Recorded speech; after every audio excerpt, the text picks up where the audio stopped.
As electric cars get more and more popular, one of the biggest arguments against them continues to be that they are low range and take a long time to charge. One of the first arguments you'll see anywhere online is that it's not worth getting an EV since you need to charge up 4+ hours each day and you can only drive 200 miles. There's a lot to unpack with those claims because the simple answer is no, that's not how it works, but there's a lot more to it. Simply shipping a 500-mile range car doesn't entirely fix range anxiety issues, and how you actually power those 500 miles is what matters most for overall cost. Today we're going to do a deep dive into the concept of dumb range and compare some of the most popular EVs on the market today, so let's get into it, and a special thanks to Blinkist for sponsoring this video. Click the link in the description below to start your free 7-day trial and get 25% off a premium membership. Tesla's most popular vehicle, the Model Y, gets an EPA estimated range of 330 miles on a charge. That's a significant amount over 300 miles and is already an amount that is well over what most people actually need to drive in a single day. In the United States, daily averages for trips are 11 billion miles, which is around 40 miles driven per day per person. For some, especially in other countries, that may sound like a lot, but for the average American, I think this may come as a surprise for actually how low it is. Some other relevant stats are that the average driver spends 55 minutes a day behind the wheel, and there are 204 million personal vehicles available for use. 57% are cars and station wagons, 21% are vans or SUVs, and 19% are light trucks. Recently, I made a video talking about mistakes to avoid when buying a Tesla. You can check out that video linked up here or in the description below, but one thing I mentioned is not buying too much range. For many people, they think they could never buy too much range in an EV, but you definitely can, especially if that range is delivered via more battery cells exclusively. Batteries are what make electric cars expensive, and while they are on track to get cheaper over the next few years, they can add significant cost to your car. At the same time, you don't want to buy too little range and find yourself stuck in certain situations, wishing you didn't have to stop and charge. Ultimately, range differs so much between various brands because range is an estimate of how far you can go with the charge your battery has. For the Model Y, at 330 miles of an EPA range, the battery capacity is 82 kilowatt hours. The usable capacity is 75 kilowatt hours. That's the EPA estimated range, so in the real world, testing often shows people getting around 12% less range in true daily driving. That would put a Model Y at around 290.4 miles of range in the real world. However, EPA ranges are the standard that all companies use, so 330 is what we'll be comparing with most cars, and I'll note real-world ranges throughout. In a car like the Ford Mustang Mach-E, their fully electric answer to the Model Y, they offer a 314-mile option. That's only 16 miles less than what Tesla quotes for the Model Y, but that is achieved with a 98.7 kilowatt-hour battery pack and rear-wheel drive setup. This particular site lists an 88 kilowatt-hour usable battery, but Ford themselves says that it's 91 kilowatt-hours. In any case, the comparison to make is between the 82 kilowatt-hour battery pack Tesla ships in the Model Y to achieve 330 miles of range and all-wheel drive versus the 98.7 kilowatt-hour battery Ford ships in the Mach-E to achieve 314 miles of range and rear-wheel drive. Ultimately, what this means is that when you buy a Ford, you're actually buying a car with a larger battery pack and traveling a bit less distance from it. That will lead to slightly longer charging times and increased cost to charge, since there are more battery cells to charge for a similar distance. In the real world, based on Inside EV's testing, the Mach-E with that 314-mile range only saw a 6% decrease compared to the EPA's listed mileage, whereas the Model Y saw a 12% decrease, so that's worth keeping in mind, but ultimately these cars are fairly comparable. Tesla does achieve better efficiency, which leads to a smaller battery pack, cheaper charging, and less charging time, but overall it's not something that the average person would actually notice too much. The big difference comes with electric cars that we're seeing for the future. At the end of the day, if an electric car is just a battery pack slapped onto an existing model, efficiency tends to suffer, and the biggest examples of this in the real world come from GM. Electric trucks are something that have long been desired, and now there are a few options that are actually coming out soon. The Rivian R1T is out and shipping in small quantities. For that truck, it gets an EPA range of 314 miles on a charge, and since it's such a large truck, it's coming with a battery pack that is 135 kilowatt hours. This is obviously much larger than a Model Y or Mach-E battery pack, but for a much larger car that isn't necessarily shaped for perfect aerodynamics. It's shaped for function and is built from the ground up as an EV, but another electric truck that is shipping in small quantities is the Hummer EV. The Hummer EV is a massive electric truck, but it's also promising a range of around 350 miles EPA.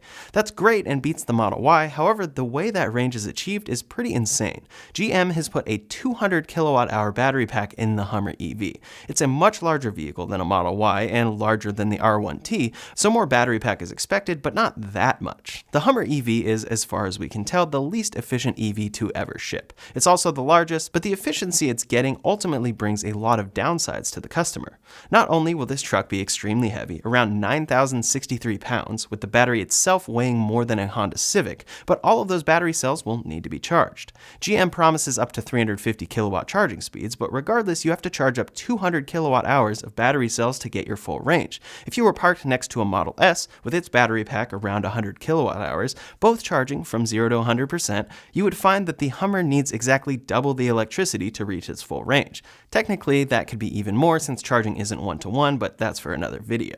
That charge will take significantly longer and will cause you to pay a lot more per mile to drive this Hummer EV the same distance as the Model S next to you. Just to note, I'm not forgetting that the Hummer EV is large and that it's not at all a one-to-one comparison with the Tesla Model S, but ultimately the Hummer's range is being achieved with what people call dumb range. From a design standpoint, that massive battery pack adds to the weight, which in turn will decrease efficiency and gets less out of the battery cells in the car. It also significantly adds to the cost of the car and increases the amount of battery that needs to be supplied before one car can leave the production line. If the battery pack was cut in half, for example, each of those cells could be able to power more of the car than it can with twice as much battery because it's powering much less weight.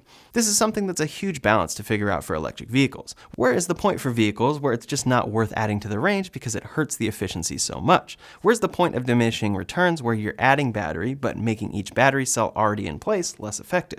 For Tesla and Elon Musk, they find this point of diminishing returns to be around 400 miles. In a recent tweet, Elon Musk said, quote, "We could have made a 600-mile Model S 12 months ago, but that would have made the product worse, in my opinion, as 99.9% of the time, you'd be carrying unneeded battery mass, which makes acceleration, handling, and efficiency worse. Even our 400-plus mile range car is more than almost anyone will use." What Elon is getting at here is that in theory, they could have shipped a 600-mile range Model S. They have the technology and the ability to add battery cells to the car, but that battery would end up going to waste the majority of the time for most owners.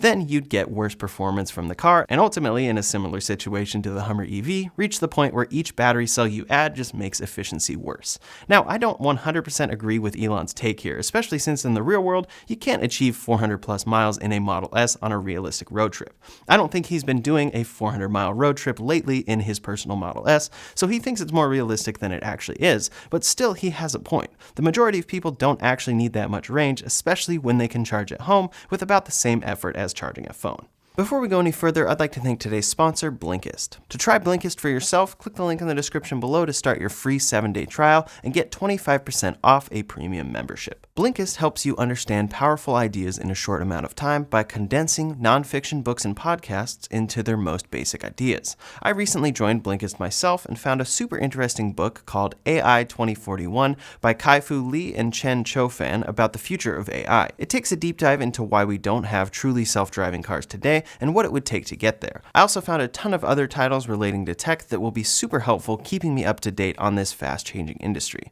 I love that I can find an interesting book, listen to it in as little as 13 minutes, and take it on the go by adding it to my library in the app or by sending it straight to my Kindle. They also make it easy to buy the full book by linking directly to where it's being sold and by offering discounts with your premium membership. To try Blinkist for yourself, click the link in the description below to start your free 7-day trial and get 25% off a premium membership. Lucid Motors is an exciting EV startup that has recently become known as the leader in EV range. They are the first company to ship an electric car with a range over 500 miles. They actually achieved an EPA range of 520 miles in the Lucid Air Dream Edition R.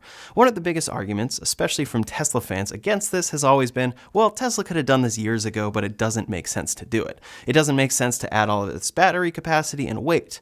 If that's what Lucid did to achieve this range, I'd agree, but they achieved it with smart range. Lucid's CEO Peter Rawlinson said, quote, "I'm delighted that our Lucid Air Dream Edition range has been officially accredited with a range of 520 miles by the EPA, a number I believe believed to be a new record for any EV. Crucially, this landmark has been achieved by Lucid's world-leading in-house EV technology, not by simply installing an oversized battery pack. Our race-proven 900-volt battery and BMS technology, our miniaturized drive units, coupled with our Wonderbox technology, endow Lucid Air with ultra-high efficiency, enabling it to travel more miles from less battery energy. The next generation EV has truly arrived. The battery pack on the Lucid Air is 113 kilowatt hours, which immediately shows that efficiency is what's achieving this high range. The battery pack is larger than a Model S, but the Model S tops out at 405 miles, with an efficiency around 4.02 miles per kilowatt hour.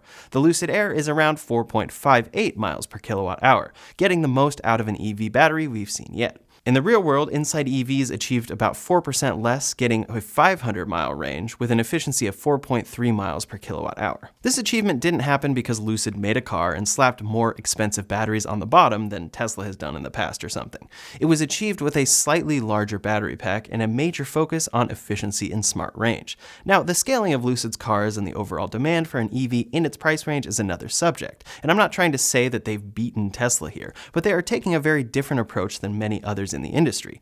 Lucid should be able to adapt this tech in the future to make a cheaper EV with a smaller battery pack that could ultimately lead to a reasonably priced 300-mile range EV from them. Ultimately, they're starting big, but their focus on efficiency will help them down the line to make reasonable range electric vehicles with less batteries, which means less cost. Tesla is also extremely focused on efficiency, but with the balance of a smaller battery pack and scalability of battery supply as a whole. They are also focused on building up their supercharger network to make road trips easily achievable in a car with a smaller range. For the majority of people, you don't actually need a car with over 300 miles of range each day, let alone 400 or 520. Electric vehicles operate so differently than gasoline vehicles that people still don't quite understand until they truly feel what ownership is like. Having a 200-mile range on a gas car would get frustrating, because you would have to go out of your way to stop off at a gas station and fill up more often. People assume that this is exactly what happens with an EV, and then you have to charge more frequently, and it takes longer each time you charge. Charging does take longer, but it doesn't take longer for you as the owner day to day. If you can charge at home, which many people can do, you can plug in each night and never have to go to a gas station. Even if it takes 8 hours, you don't actually experience any of those 8 hours. Worried about forgetting to charge? It literally takes 3 seconds to plug in, and you can have your charger set up clearly in view for you when you park at home. Then your car can be scheduled for charging in off-peak electricity hours. Lastly, of course, supercharging is far faster than charging at home, around 15 to 25 minutes or so on a typical stop. For the average person, road trips are not incredibly common, but Tesla has you covered more and more each day as they build up more and more chargers on necessary routes. Ultimately, Tesla's whole focus is on scaling and a widespread solution. They are looking into the future and seeing the battery supply is going to get strained. They are building their own battery cell manufacturing facilities and shipping their most popular car, the Model Y, with a 82 kilowatt hour battery instead of 100 kilowatt hours, 112 kilowatt hours, or more than that. They could ship the Model Y with more battery, but it would end up more expensive and unnecessary since customers can charge at home each day and then use superchargers. Now, it's not a solution that works for absolutely everyone, which is why there is still a place for a 520-mile range EV from Lucid, but it's a broad approach for scalability. Tesla's ultimate goal is to accelerate the world's transition to sustainable energy. To do this in any shorter amount of time, they need to make cars that average people can buy. A $170,000 luxury sedan achieving a 520-mile range just isn't a car that will help them get there.